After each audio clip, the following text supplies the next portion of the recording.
Hello दोस्तों, नमस्कार। SM किसी चैनल में मैं आप सभी लोगों का दिल से बहुत-बहुत स्वागत करता हूँ। सो दोस्तों फिलहाल तो आप सभी लोगों को पता है माहौल तो एक ही चीज़ का चल रहा है, कौन-सा? वॉर। यस, रिसेंटली हम सभी लोगों ने देखा था, कुछ सालों पहले लगभग 3 साढ़े 3 4 साल पहले एप्रोक्सिमेटली रशिया यूक्रेन से रिलेटेड एक डिटेल वॉर हम लोग को चलते हुए देखने को मिल रहा था। डिटेल ना था फुल फ्लेजेड, पर ना छोटा-मोटा तो अटैक इधर-उधर चलता रहता है। एंड उसके बाद अभी अगर हम लोग बात कर लें, तो कल से ही आप सभी लोगों को पता ही है रशिया नहीं माफ़ कीजिएगा, ईरान एंड इज़राइल का बहुत ही बड़े लेवल पे युद्ध हम लोग को चलते हुए देखने को यहाँ पे मिल रहा है।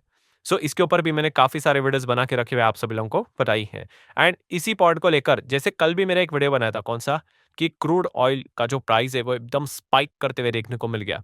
ठीक है? तो इस चीज़ के चलते कौन से कंपनीज़ को काफ़ी ज़्यादा नुकसान होगा, कौन सी कंपनियाँ का हालत खराब हो सकता है, उनके क्वार्टरली नंबर्स खराब हो सकते हैं अगर सिचुएशन नहीं सुधरी तो। क्योंकि उनका रेवेन्यू ठीक है, उसी के साथ-साथ उनका top line, bottom line margin इस चीज़ के चलते इम्पैक्ट होना ही होना है क्योंकि उनके बिज़नेस में ही क्रूड का कंपोनेंट रहता है। सो ये वीडियो तो ऑलरेडी हम लोग कवर कर चुके हैं। सो क्रूड का भाव आप देख सकते हैं दोस्तों अभी भी 7-8% हम लोग को भागते हुए देखने को मिल रहा है। 70 प्लस चल रहा है, 75 के आस-पास चलते हुए देखने को मिल रहा है। आप इज़िली यहाँ पे देख सकते हो। सो इस वीडियो में हम लोग क्या अलग करने वाले हैं? तो इस वीडियो में हम लोग ऐसे कंपनीज़, ऐसे सेक्टर की बात करने वाले हैं दोस्तों कि उनको इस चीज़ का, इस सिचुएशन का फ़ायदा हो रहा है। देखिए, कंपनी ये नहीं चाहती कि ऐसी सिचुएशन चलते रहे करके बट अगर ये सिचुएशन ऐसी ही चलती रही, तो इन कंपनीज़ को कोई ज़्यादा ख़ास दिक्कत नहीं होगी। सो आप कह सकते हो कि इन कंपनीज़ के लिए भाई इस प्रकार की वॉर चलते रहे ना, क्रूरता ऊपर भागते रहे ना, तो एक साइड से इनके लिए तो अच्छा ही हो गया, ठीक है? क्योंकि उनका बिज़नेस ही उस प्रकार का है, ठीक है? तो ऐसे कंपनीज़ अभी मैं आप लोगों के सामने स्टडी पर्पज़ के लिए यहाँ पे रखने वाला, तो स्टार्ट करेंगे सबसे पहला चीज़ बोल्ड।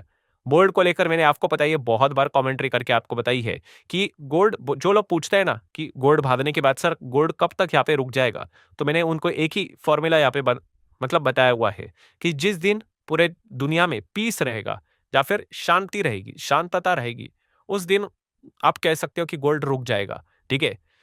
ऐसा होने वाला है क्या? बिल्कुल भी नहीं। गोल्ड की अगर हम लोग यहाँ पे बात कर रहे हैं भाई, दुनिया में कभी शांतता यहाँ पे रहने वाली नहीं है। हर किसी के पास हथियार है, हर कोई ज़मीन के लिए, पैसे के लिए लड़ाई करते ही रहेगा। ये चीज़ें निरंतर चलने वाली है। तो इसीलिए गोल्ड का वैल्यू हमेशा अच्छा रहेगा ही रहेगा। एंड इसी झगड़े के बीच में अभी आप देख सकते हो जो गोल्ड बहुत कमज़ोरों के बीच में तो 95, 96 तक आया था। एक चुटकी में 1,02,000 को पार कर गया। ठीक है? क्यों? क्योंकि डायरेक्ट रिलेशन है। आप सभी लोगों को पता है जितना क्रूड का भाव बढ़ेगा, किस चीज़ के चलते, वॉर के चलते, ये चीज़ दर्शाती है कि भाई गोल्ड का भी भाव यहाँ पे बढ़ने वाला है क्योंकि ये सेफेस्ट इन्वेस्टमेंट देखा जाता है। एंड जो लोग पूछते हैं सर गोल्ड में कैसे निवेश करने का, तो आप सभी लोगों को पता है गोल्ड के हम लोग को क्या देखने को मिल जाते हैं, ईटीएफ्स देखने को मिल जाते हैं। ठीक है, इसके ऊपर भी मैं डिटेल वीडियो बना चुका हूँ कि ईटीएफ के बारे में जिनको नहीं पता है देख लेना भाई, अलग अलग प्रकार के ईटीएफ होते हैं। आप विदेश में भी निवेश कर सकते हो इंडिया में रहकर, आप ही के खुद के डिमैट अकाउंट के थ्रू। तो आप चेक कर लेना कि गोल्ड का वैल्यू कैसे बढ़ते हुए देखने को मिल रहा है। कुछ ही दिनों में वापस गोल्ड 2% के आसपास कम के कर रहा है एंड जो पुराना लेवल है अभी शायद से उसको वापस तोड़कर गोल्ड ऊपर वापस भाग भी सकता है अदर सिचुएशन नहीं सुधरी तो। सो बताने का फर्स्ट पॉइंट क्या था कि गोल्ड से रिलेटेड काम करने वाली कंपनी, मतलब कौन सा? Gold loan. इसका अर्थ ये नहीं कि भाई ज्वेलरी, आपको बिजनेस का टाइप समझ में आना चाहिए। ज्वेलरी वालों के लिए तो नेगेटिव न्यूज है, जितना गोल्ड महंगा होगा उनके लिए तो वो रॉ मटेरियल का टैंक टाइप मतलब वर्क करता है। उनके लिए तो वो नुकसान ही होता है बट फिर भी हम कह सकते हैं वो एक एक्सटर्नल इश्यू रहता है तो उनके बिजनेस के ऊपर उतना फर्क नहीं आता है। गोल्ड लोन इस चीज के चलते एकदम फायदा उठाते हुए देखने को मिल जाते हैं। एंड गोल्ड लोन में तो काम करने वाली कंपनीज को तो भाई एक नहीं, दो नहीं, तीन तीन अभी गुड न्यूज आ गई। कौन सी गुड न्यूज? तो पहला वाला गुड न्यूज तो आरबीआई ने हाइक कर दिया एलटीवी अप टू 2.5 लाख तक। अगर आप गोल्ड लोन लेने जा रहे हो तो अभी 75% तक नहीं मिलेगा, 85 मिल जाएगा भाई। ठीक है, पहले 1 लाख का गोल्ड लोन अगर आप लेके जाते थे कि 1 लाख गिरवी रख रहे हो गोल्ड, तो 75,000 मिलते थे। अभी नहीं भाई, अभी आपको 85,000 मिलेगा। ये कब तक चलेगा?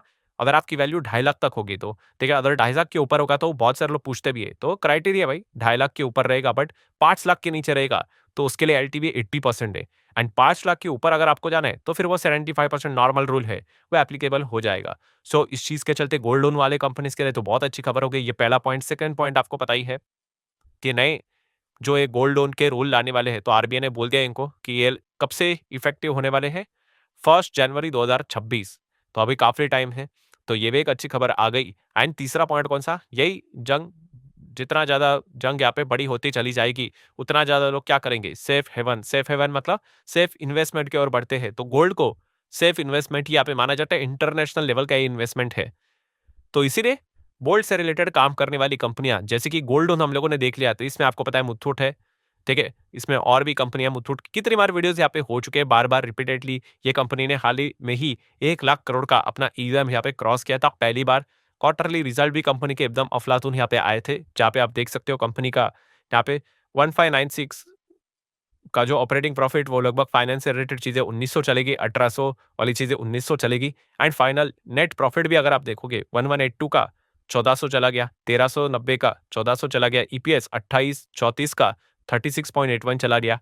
देन शेयर होल्डिंग पैटर्न भी कंपनी का पीडीएफ फॉर्म में ही है, प्रमोटर एफआईएस बीआईएस इन्हीं के पास ज्यादा, उसके पब्लिक तो आप देख सकते हैं लेस देन 4% चल रहे हैं।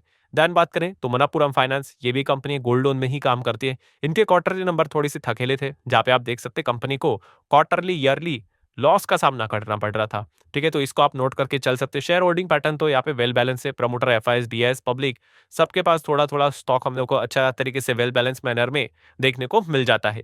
देन आईएफएल फाइनेंस की बात करें तो यहाँ पे प्रॉब्लम है, कौन सा प्रॉब्लम, कि ये सिर्फ गोल्ड लोन में काम नहीं करते हैं, ये home loan, gold loan, business loan, then उसी के साथ साथ माइक्रो फाइनेंस, कंस्ट्रक्शन से रिलेटेड फाइनेंस, डेवलपर, सबके लिए ये पैसा यहाँ पे प्रोवाइड करते हैं, ठीक है। तो एग्जैक्टली ये कोई गोल्ड लोन का काम नहीं करते, इसमें मल्टीपल चीजें हम लोग को देखने को मिल जाती है। सिमिलर वे पूना वाला फिनकॉर्प, ये भी गोल्ड लोन में एंटर कर चुके हैं विद 400 न्यू ब्रांचेस। आप सब लोग पता है रिसेंटली कवर है, और मैं इनको बार बार कवर करते रहता हूँ। रिपीटेशन अच्छा होता है भाई आपके दिमाग में, मतलब बोलते हैं ना वो रील्स देख देख कर 10 सेकंड के वो शॉर्ट टर्म मेमोरी जैसा लॉस डाला प्रॉब्लम हो चुका है बहुत सारे लोगों को, तो इसलिए रिपीटेशन करना पड़ता है, तो ये चीजें आपके दिमाग में फिट हो जाती है। नेक्स्ट कौन सा बिजनेस, तो नेक्स्ट बिजनेस है दोस्तों गैस का बिजनेस।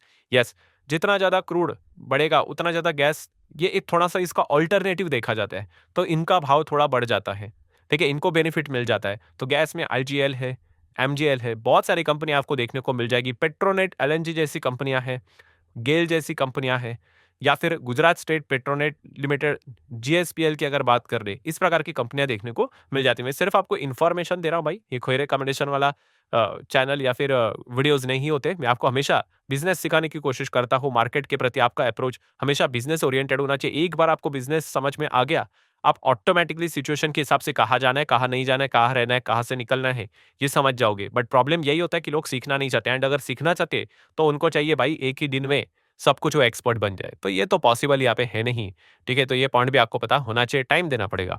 देन फ्रेट कॉस्ट, इससे रिलेटेड काम, फ्रेट कॉस्ट मतलब ये जो ट्रांसपोर्टेशन वाली जो कंपनी होती है, ऑयल टैंकर वाली जो कंपनियां रेडी है, ठीक है, इनका डिमांड बढ़ जाता है, क्योंकि मिडल ईस्ट का बात आ गया तो वहाँ पे अगर इशू बढ़ जाता है, तो मतलब ऑयल से रिलेटेड सप्लाई अगर रिस्ट्रिक्टेड हो गया, स्लो हो गया, तो इनसे रिलेटेड डिमांड यहाँ पे इनका बढ़ जाता है। Coast shipping corporation of India आपने देखा ही होगा, या फिर डीई शिपिंग की अगर हम लोग बात कर ले, ग्रेट ईस्टर्न कंपनी जी, तो ये दोनों कंपनी ने कल के दिन खास करके एससीआई की अगर बात करें 13% की रैली दिखाई पीजू, वही इसराइल ईरान पर टेंशन के चलते जो टैंकर के रेट है वो हम लोग को बढ़ के देखने को मिल रहे हैं। नहीं तो इस चीज का बेनिफिट इन कंपनीज को मिल जाता है। Then oil and gas service provide करने वाली जो कंपनियां होती है, जैसे कि डीप इंडस्ट्री की अगर बात कर, oil and gas exploration, production and services, इस तरह के कंपनीज को बेनिफिट होता है। देन अबाउट ऑफशोर के अगर हम लोग बात करें, यूडी कंपनी, इस प्रकार के कंपनीज को बेनिफिट होता है। सिलान एक्सप्लेनेशन टेक्नोलॉजी लिमिटेड, इस तरह की कंपनीज को बेनिफिट होते हुए देखने को मिल जाता है,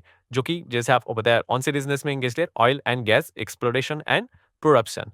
नेक्स्ट अगर हम बात करेंगे तो क्रूड ऑयल और एक्सट्रैक्ट करने वाली कंपनी, ठीक है, इनका भी भाव हम लोग को बढ़ते हुए देखने को मिल जाता है। तो ओएनजीसी जैसी कंपनी, जो लोग पूछ रहे थे ओएनजीसी कैसे बढ़ा, तो इसके पीछे डालिज्म यही है।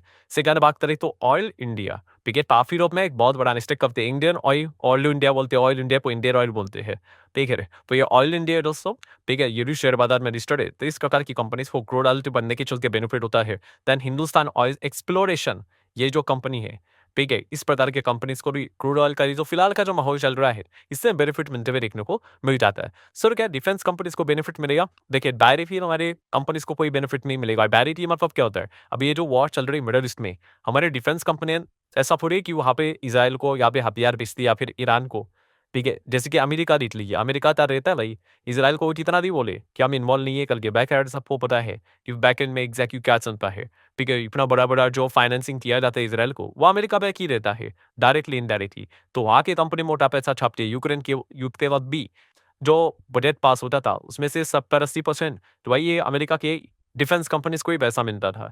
तो वो मोटा पैसा यहाँ पे छापती है। हाँ, बट इनडायरेक्टली आप कह सकते हो कि डिफेंस कंपनीज़ का महत्व बढ़ जाता है, कि आप देख रहे हो कि भाई आप किसी तीसरे कंट्री के ऊपर निर्भर ना रहो, खुद के ऊपर ही निर्भर रहो डिफेंस के मामले में, ठीक है? ताकि टफ सिचुएशन जब आएगा, बोलते हैं ना जियोपॉलिटिक्स में कोई भी आपका दोस्त नहीं होता है, ठीक है? परमानेंट दोस्त भी नहीं होता और दुश्मन भी नहीं होता है। वो सिचुएशन के हिसाब से लोग आपके साथ आएँगे, आपके साथ पलटेंगे, तो आपको अपने साथ ही चलना पड़ेगा। तो डिफेंस कंपनीज़ का इम्पोर्टेंस और ज़्यादा बढ़ जाता है, ठीक है? तो उस कॉन्टेक्स्ट में आप कह सकते हैं येस, वो एक बेनिफिट आपको नज़र यहाँ पे आ सकता है। सो ठीक है दोस्तों, जितने भी बिज़नेसेस थे, वो मैंने आप लोगों को यहाँ पे बता दिया। अगेन कह रहा हूँ भाई, वीडियो सिर्फ़ एजुकेशनल पर्पज़ से रिलेटेड होता है। कोई ऐसा नहीं कि जाके खरीदो, बेचो, होल्ड करो, एवरेज करो करके। आपको जो भी करना है, आप अपने फाइनेंशियल एडवाइज़र के साथ डिस्कस करके वो डिसाइड